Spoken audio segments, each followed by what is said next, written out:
Karibu mara tena mtazamaji ndani ya Titi. Hapa ni Testimony Tuesday Show. Tunaendelea na story ya Bwana Joshua na natumai ya kwamba inazidi kukueducate na kukuinspire. Bwana Joshua, yes. 1991. Naivas imeisha ni uchumi supermarket. Yes. Management imebadilika. Umepewa kazi, umepata kazi nyingine, yes. Na mtu ambaye one of your bosses there before. Yes. Now, will you start saving from there? No. Hapo tena nilipata kazi na because of the knowledge of accounts, nilifanya kazi na Kenya Power and Lightning. Head office hapo Parklands. But because of how it was just a contract ya ku recover the debts zile employees were debts walikuwa na companies zilikuwa na power loans. So that is kutoka hapo nikafanya for a sting of about 2 years. Nikatoka hapo nikafanya kazi na Infotrack Research.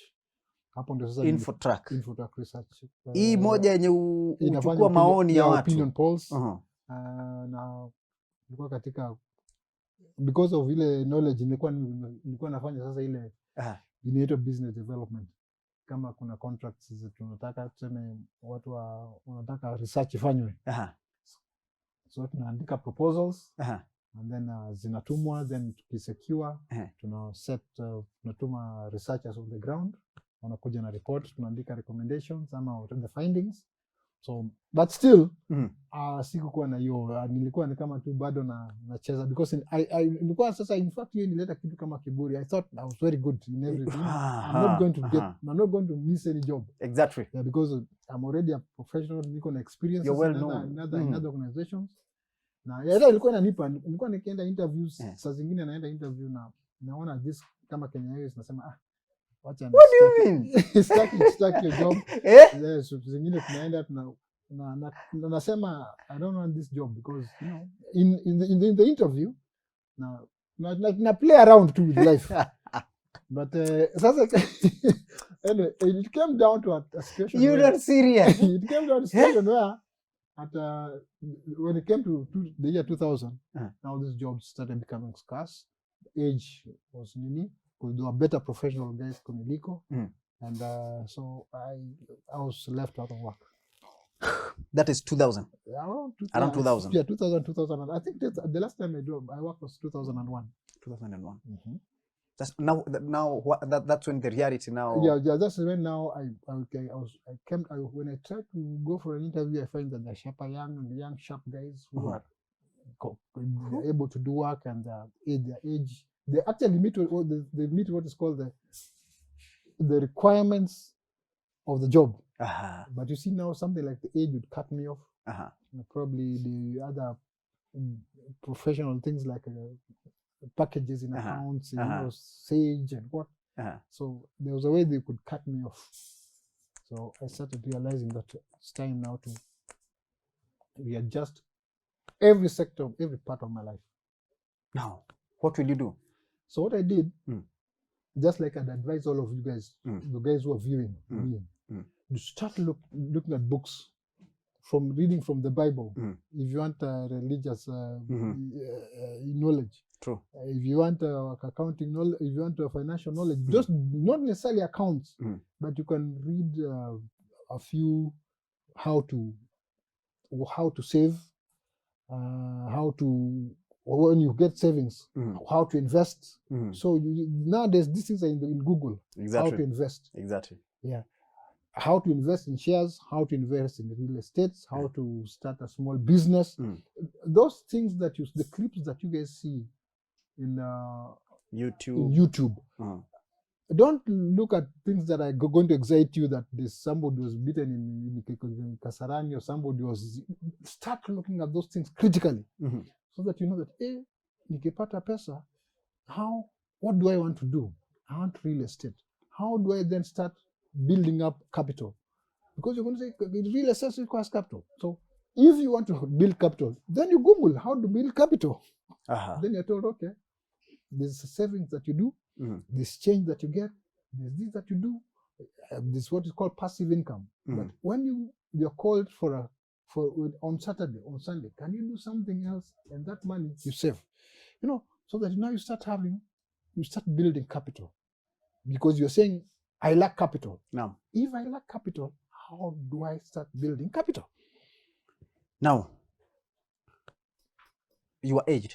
Yes. The age is cutting you off. The age is cutting me off. Okay, wacha mimi nizungumze Kiswahili Sasa, sababu mtazamaji wamezoea na Kiswahili. Ah. Unajua kizungu ni ya watu wa kutoka. Tunawajua nyinyi.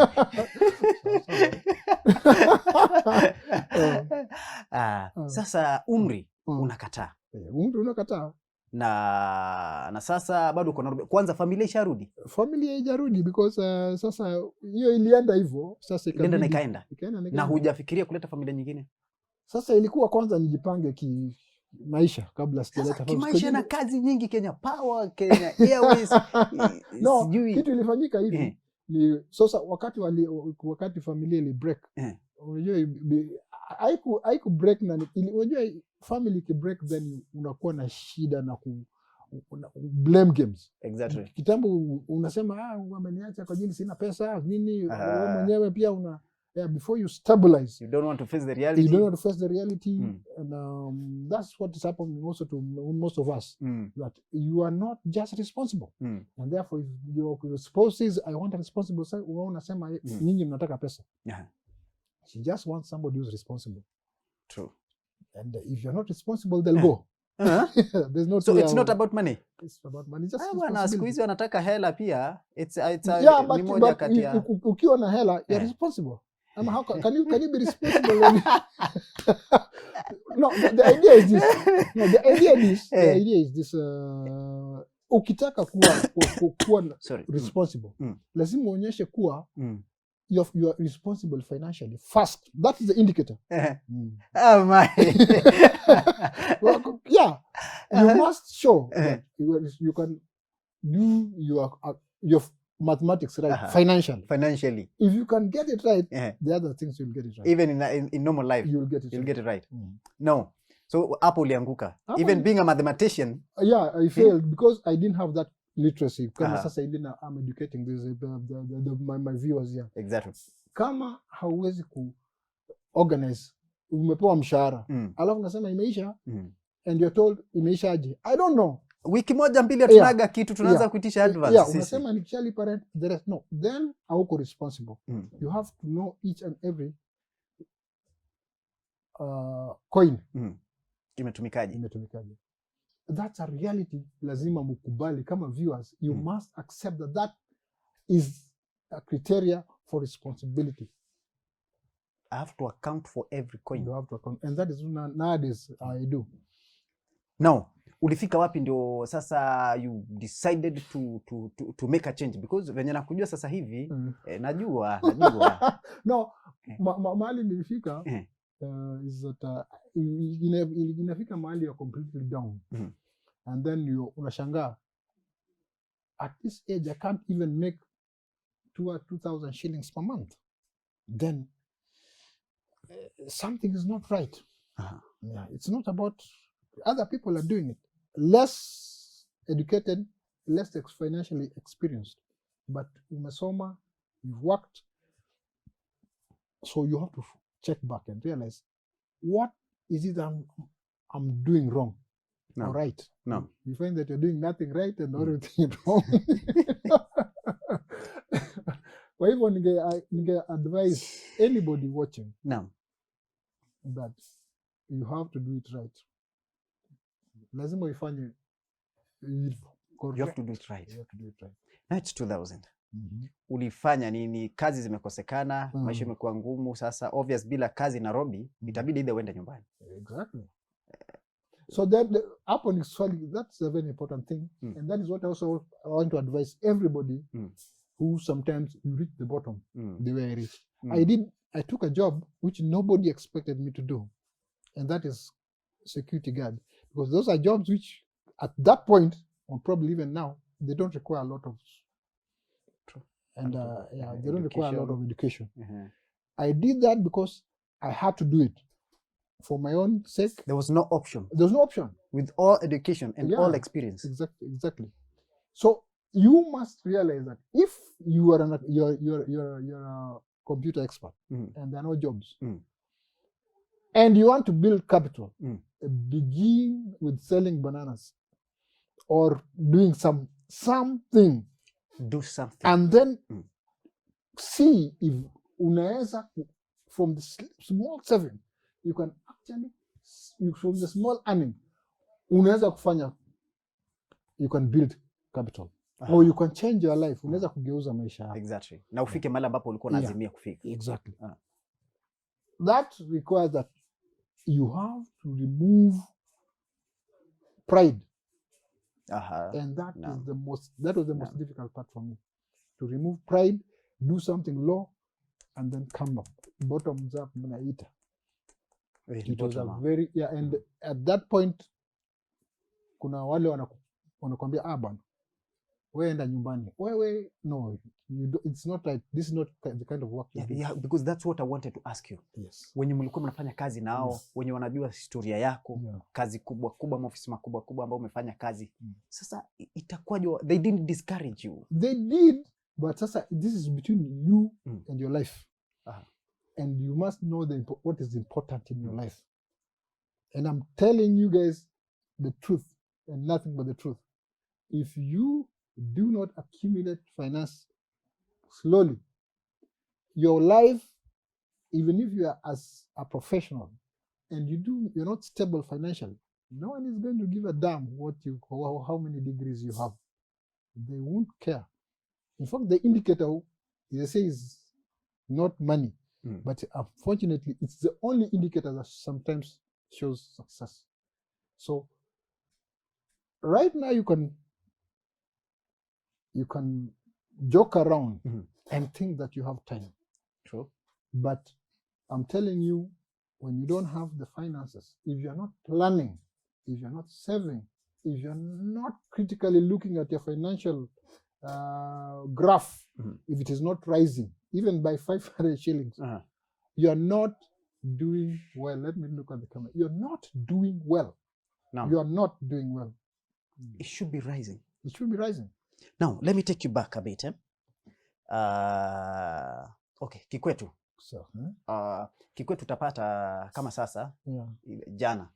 I talked to my father talked to me, in fact. Yes. Most cases, I'm not even the one talking to him. He's the one talking to me. Yes. He followed up. How are you doing? How is job? How is family? Those are things that I know that after every 2-3 days, my parent must, or my people must call to know, mnaendeleaje, mko vipi? Yes. Sasa, you have your people. How did they take the situation ya kwamba you are able, lakini ni kama hakuna change, hakuna mabadiliko unafanya? My family and friends, they say, you know, the people come with a lot of theory. That is misfortune. Oh, you need a lot of prayers. You need a lot of counseling. But then I already realized that I already have enough counseling. What I now need to do is to take action. And to face the reality that the action I'm going to take is a sacrifice, complete sacrifice. Complete, that I'm going to take my 15,000 shillings and I have to save it. Not the whole of it, a portion of it, just like the way my advisor was telling me. You cannot wake up in the morning, the month is full, it's gone, you're not saved. And then you say you're doing well. You're after that, then he taught me that from there now you start investing. Take this amount of money and look at you're an accountant for Christ's sake, or you're a computer expert. And you see in the news saying the Safaricom shares are selling at 30 shillings. Have you ever asked yourself, can I be a shareholder of Safaricom, or can I be a shareholder of Equity? And the people are buying those shares, and one is 49 shillings. The minimum shares that you can buy in a stock exchange is 100. So 44. You can start saving and investing in the stock exchange. That is one tool of investment. At 5,000 shillings, you can start owning shares of Safaricom. So you build up, and Safaricom shares will give you dividends. And if you save the dividends, you're going to grow. That is just one aspect. The second aspect, have you joined a corporate society? The corporate society can help you, you know. So those are instruments. Have you ever done that? You are now going to 30 years, you don't know what cooperative society do. Now, bwana, nataka nikuulize hivi. Yes. Umefanya uamuzi. Sasa umeamua kukuwa soja. Yeah. That is the only thing. Why not go home? Because at home, still, the reality is that you will need to have ukienda nyumbani, you still have, even if you want to start a poultry farm, what do you need? You need capital. Yes. If you want to buy 2 goats, if you want to be to kulima mahindi, you need money, fertilizer, and other jobs. So the issue is, without that, going home, going to Nairobi, staying won't help. That's what I'm saying. Your graph each day has got to have, each month, if has got to increase, so that if now I go home, I can buy a goat, I can have a poultry farm, and I can also feed myself. There's no point of going home. Like for example, if you don't have any investment and you go home, your dad has kept you, educated you. You're now going home, again, he's going to start feeding you, you know, and you don't have nothing, you know. So education then, he may not tell you, but tell you, my son, you're a loser. And he would be proud of you. Atakubembeleza kama mtoto wake, lakini atakuja kujua kwa nini huyu kijana wangu mbona he's not, wengine wa umri yake achangamki. He doesn't want you to be a millionaire actually but he just wants you to be responsible. So anakushangaa, kwani where did the money go? Now, since 2000, yes, up to date unafanya kazi ya soja. I do that, but I also been very, very, very, very critical with my finances. And I want every youth from today, from this month of December, don't wait until I'm going to have New Year resolution. From December salary, start saying, in December, I started saving 1,000 shillings. How do you do? Join a cooperative society. There's some cooperative societies, there are banks, there are other places. So don't play around with time. Time is the most important thing now. I remember that words they were first said to me by a certain man who was a hotelier. He told me that, young man, the greatest investment that you have, it's time. It's time. Now, nataka nikuulize hivi Bwana Joshua. Nataka niingie kwa kidogo, tuacha niingilie maisha yako kidogo. Sawa. Since 2000 up to now. Ukiongea tu kweli. Yes. How much have you achieved? I achieved a lot. Just that I cannot give you my. Niguzie tu kidogo tu. No, for example, I'm so strict with myself that this is the way I manage my daily life. I make sure that I eat one meal. One. When I say one, it's either breakfast or supper, because I messed around with my finances. So if I eat one meal, then that meal, what I've not eaten, must be accounted for in terms of saving. What do you mean? One meal. One meal? One.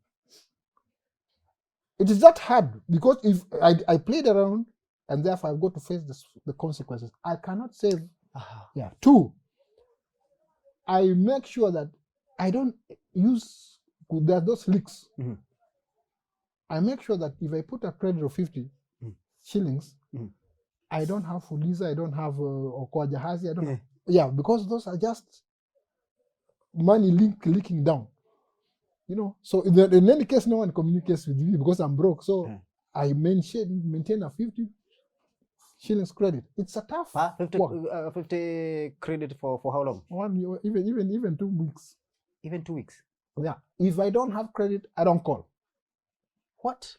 Even if it is my father, I tell him I don't have credit, so I can't call you. Kitu napata hapa vijana, ngoja tu kidogo. Kitu napata hapa vijana ni kwamba usiposhughulika saa hii, utakuja kushughulika baadaye na ambayo itakuwa ni ngumu sana. It will cost you much. It will cost you, yes. You better start saving saa hii. Manake baadaye itakuwa ni ngumu sana, it will cost you much. Yeah. Because wacha tu niulize hivi. Unajua vijana tunapenda starehe. Yes. Tunapenda furaha, happy nini. Wewe unajua tu jana. Sasa right now with what you have done, with what you have achieved, with what you have, do you think do you think ya kwamba hizo starehe ambazo watu tunafanya katika ujana, they are the ones that affects our saving life? Yeah, if you do not make the right decision now, you may think that 10 years or 5 years down the line, it's not going to affect you, but it's going to affect you. If you take somebody saving, your colleague may decide to save shilingi 500. 10 years down the line, wewe hujaanza kusave.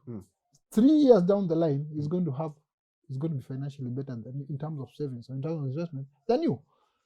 And you may not see, unaweza kuona, what is 500 shillings for Christ's sake? Huyu jamaa ni nini huyu jamaa? Yeah. And that's what we are used to. Until there's a time when even the guy who was advising me told me that one disaster can wipe you out. So that is how delicate your life is. So if you're not saving, and therefore umefutwa kazi leo, you are done. Hautaweza kulipa rent, hautaweza kuinvest, hautaweza kufanya anything. You won't even, hata hizo happy unakula, hautakula for that particular month. Then you're going to see your friends dashing away from you. You won't even have credit ya kununua. So what I'm giving advice the viewers, any decision you make, if you make a decision not to save, it's a decision you've made, and it's going to affect you. If you start planning and looking for financial literacy and advice, 10 years down the line, I cannot match you. And that you're going to see, it is going to be easy for you to get credit for a vehicle or land, and I'll be able not even to pay my, if you give me 500 shillings, I'm not able to pay because I do not have the means. It's called passive income. Bwana Joshua, yes, it's 20 years from 2000. Yeah. Siniambia, how much have you saved? I cannot tell you that. What I can tell you is that let me tell you what I've done. I've got 3 cooperative societies I'm saving. Right. That's what I wanted consecutively. to know. Exactly. I've also invested in the stock exchange. Kidogo kiasi. And so I've also got I've also now created an opportunity where the bank can, you know the way they call you. Yeah. They tell you you've got this facility.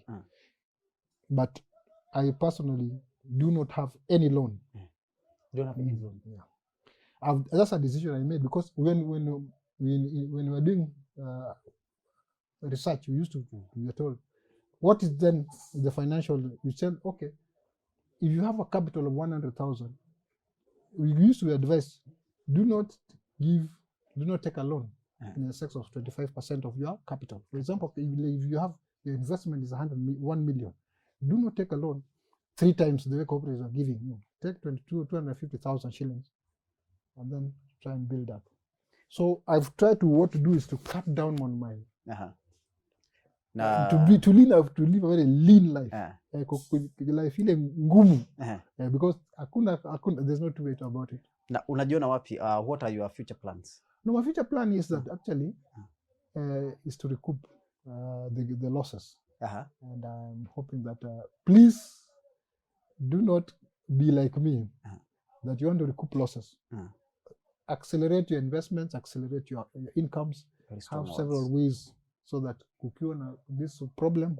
So in 5 years time, I'm expecting to sit down and it's called having a passive income, that you are seated in the house, you're relaxed, and then you're told that there's a dividend of 10,000 shillings.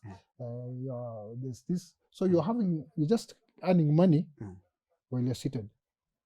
Money is working for you. Money is working for you. No, I think tunaona mwelekezi wangu ananiambia kwamba muda umetupa kisogo. Ningetamani tuzungumze zaidi na zaidi. Okay. Ningelitaka basi maneno yako ya mwisho kwa kila mtu, manake the talk that we have si vijana ama umri fulani. Yes. Maneno yako ya mwisho haswa ni gani? Maneno yangu ya mwisho ni I'd advise anybody who's looking at viewing that please start making financial planning now, so that usije kuwa unaanza kufanya catch up wakati umri umekwisha, umechoka, miguu imechoka, your business, the young men are already competing with you in the market, you can't even move fast. Make sure that umefanya investments early so that ukikaa hata at the age of unaweza make, you can even retire at the age of 40. Right. Instead unaanza kupata income, unaanza kujimudu, you build up a family, you can sustain a family, you can sustain your life, you can pay bills, you can go abroad and because unaona wazungu hata wanaenda. Exactly. You can actually take your time. But why? Because the money is working for you, and you're a responsible person. You can also advise people on about income and about how to survive in this tough world. Thank you. Mtazamaji, ningetaka maneno ambayo umepokea, make sure that you pass it to someone else. Kama jinsi ambavyo mimi niliyapokea, and I've made sure that nimemleta Joshua kwa platform to pass them to you. Do it please. Natoka hapa niende pia mimi nikafanyie kazi, manake pia nimesikia nina upungufu maeneo fulani na fulani. Ukifanyia kwako kazi na mimi nataka kwenda kufanyia kwangu. Kwa sasa hivi tuungane na mwenzangu Benzay Kenya yule upande wa pili wa studio, tukaweze kumalizia kipindi na burudani. Shukrani bwana Joshua kwa kuwa pamoja nasi. Thank you very much. We are blessed to have you. I hope that next time again we'll keep inspiring your viewers. Exactly. And I appreciate for this opportunity.